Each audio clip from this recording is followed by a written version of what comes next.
melamar di perusahaan ini. Apakah Anda ingin melamar sebagai manajer di perusahaan ini? Benar sekali, Ibu. Baik, ada beberapa pertanyaan yang akan saya sampaikan. Apakah Anda cocok dalam pekerjaan manajer di perusahaan ini? Yang pertama, apa yang membuat saya harus menerima Anda sebagai manajer di perusahaan ini? Baik, terima kasih Ibu telah memberikan pertanyaan itu. Jadi, apa yang membuat Ibu harus menerima saya? Yang pertama yang bisa saya katakan yaitu saya adalah lulusan Politeknik Negeri Lampung. Dalam jurusan saya yaitu Ekonomi dan Bisnis. Dan tentunya dalam perkuliahan saya tidak hanya berkuliah saja, tetapi saya juga mengikuti beberapa UKM, seperti Himpunan Mahasiswa Jurusan. Jadi tentu yang pertama yang bisa menjadi pertimbangan Ibu untuk menerima saya yaitu ilmu yang saya dapatkan. Dalam jurusan Ekonomi dan Bisnis, saya mempelajari bagaimana cara mengelola, membangun sebuah perusahaan. Tentunya dengan skill yang telah saya asah dalam UKM saya, yaitu public speaking dan bekerja sama dengan tim, serta bagaimana cara saya memberikan solusi untuk beberapa resiko yang akan saya alami dalam perusahaan. Yang selanjutnya, apa gaya kepemimpinan Anda sebagai manajer? Mungkin gaya kepemimpinan saya yang akan saya ambil yaitu gaya kepemimpinan transformasional, yaitu yang berfokus pada motivasi dan pengembangan diri. Karena sebuah motivasi adalah hal yang sangat penting dalam sebuah tim. Tentunya dalam sebuah tim pasti akan ada cekcok yang tidak bisa kita hindari tentunya. Dalam bermotivasi, berbicara langsung, dan mengembangkan diri itu bisa menjadi kunci sebuah perusahaan bisa lanjut dan terus berjalan. Karena dengan skill yang mereka asah terus-menerus, maka perusahaan bisa terus berkembang dengan pesat dan tentunya dengan baik. Baik.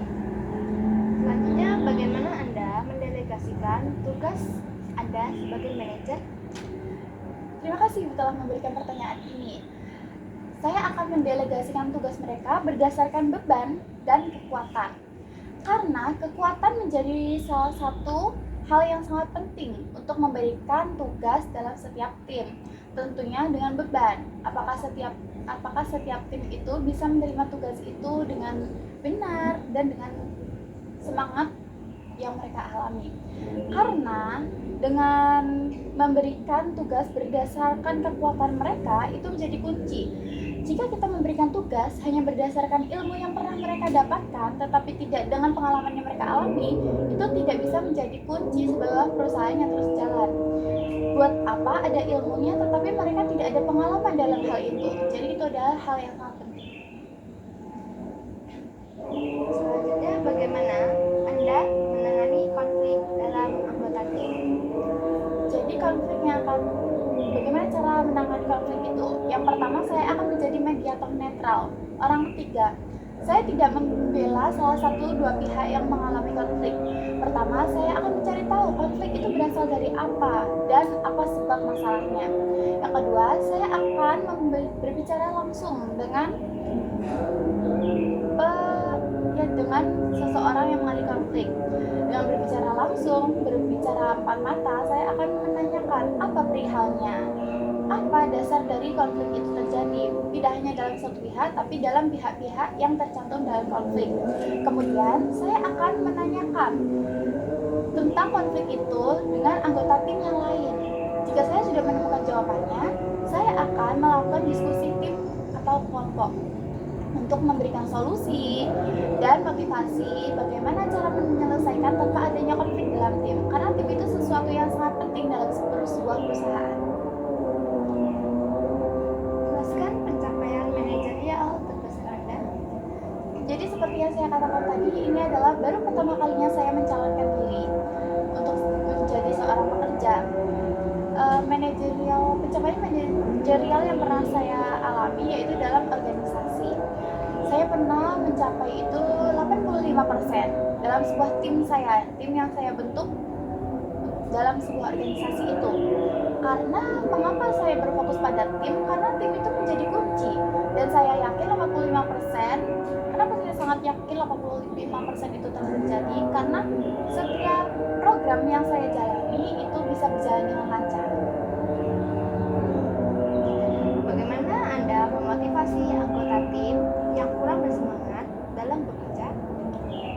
Aduh, gimana ya Bu? Kalau sebuah tim tidak memiliki motivasi dan mereka putus asa itu sangat sulit.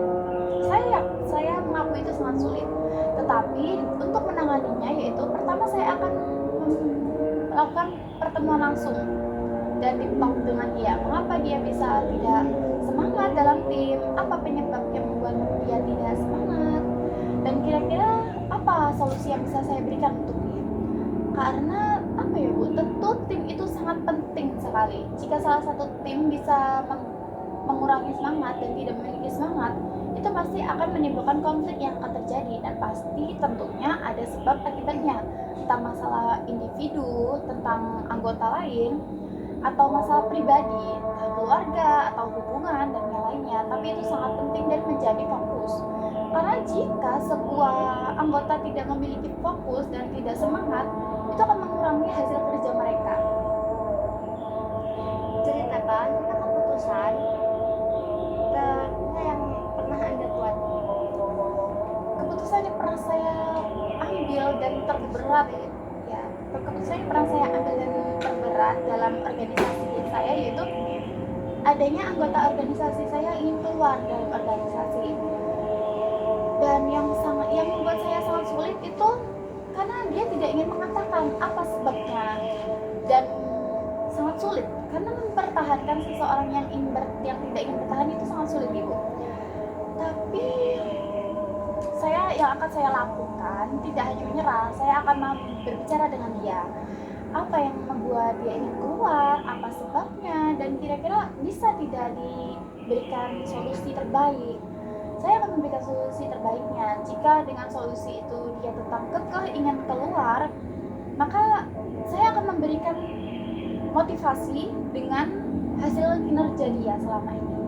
Itu tergantung dengan kinerja yang dia lakukan selama di organisasi. Jika di organisasi itu dia memberikan kinerja yang bagus dan baik, saya akan memberikan motivasi yang baik juga tentunya, dan saya akan tetap mempertimbangkan itu. Tetapi jika selama kinerja dalam organisasi itu dia tidak baik dan hanya malas-malasan, tidak suka berkumpul dengan tim yang lain, mungkin saya akan memberikan saran dan menyarankan untuk dia bisa melakukan pelatihan untuk meningkatkan skill atau ilmu yang ingin dia miliki dan dia kembangkan. Dan saya mungkin akan mengikhlaskan jika memang benar-benar dia tidak ingin bertahan lagi. Apa strategi Anda dalam mengelola perubahan besar di perusahaan ini? Strategi yang akan saya ambil yaitu komunikasi transparan. Komunikasi itu sangat penting tentunya, apalagi dalam kerja sama tim. Komunikasi menjadi kunci. Saya akan melakukan komunikasi transparan dengan tim saya dengan mendengarkan kekhawatiran serta keluh kesah mereka. Dan saya akan memberikan solusi serta jawaban-jawaban yang mungkin mereka takut atau mereka tidak tahu jawabannya harus di mana. Mungkin saya akan melakukan secara deep talk dengan dia atau bagaimana. Bagaimana Anda memastikan anggota tim Anda terus berkembang dalam belajar? Berkembang dalam tim.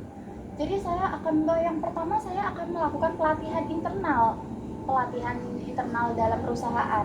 Saya akan mengadakan pelatihan internal, entah pelatihan skill atau menambah ilmu yang sangat penting bagi perusahaan tentunya. Skill atau ilmu yang mereka harus miliki dan mereka harus kuasai. Jika dengan pelatihan internal itu tidak bisa, maka saya akan melaksanakan pelatihan eksternal, yaitu di luar. Dan menurut saya pelatihan eksternal itu lebih penting ya, karena dengan pelatihan eksternal kita bisa melihat langsung apa yang akan terjadi dan solusi apa yang akan kita berikan, serta apa saja risiko yang akan saya hadapi ke depannya. Jadi pelatihan eksternal tentu akan saya lakukan dengan biaya yang akan saya berikan kepada diri saya. Berapa gaji yang Anda inginkan? Wah, ini pertanyaannya lumayan sulit ya Bu. Tapi sebelumnya terima kasih telah memberikan saya pertanyaan itu. Mungkin bagi saya itu belum hak saya untuk menjawab pertanyaan itu tentang gaji ya. Karena belum tentu juga Ibu akan menerima saya di sini dalam perusahaan ini. Tetapi jika Ibu ingin menerima jawaban saya, maka jawaban saya yang pertama yaitu saya akan menerima gaji saya sesuai dengan beban dan tanggung jawab yang akan saya hadapi dalam perusahaan ini. Dan mungkin dari situ saja, dari beban yang akan saya alami dalam perusahaan serta tanggung jawab, dari itu. Baik, terima kasih atas jawaban Anda, cukup baik. Selanjutnya Anda bisa menunggu informasi selanjutnya. Baik, terima kasih Ibu, dan saya harap semoga informasi yang akan saya dapatkan itu menjadi jawaban terbaik dari Ibu. Tetap semangat ya.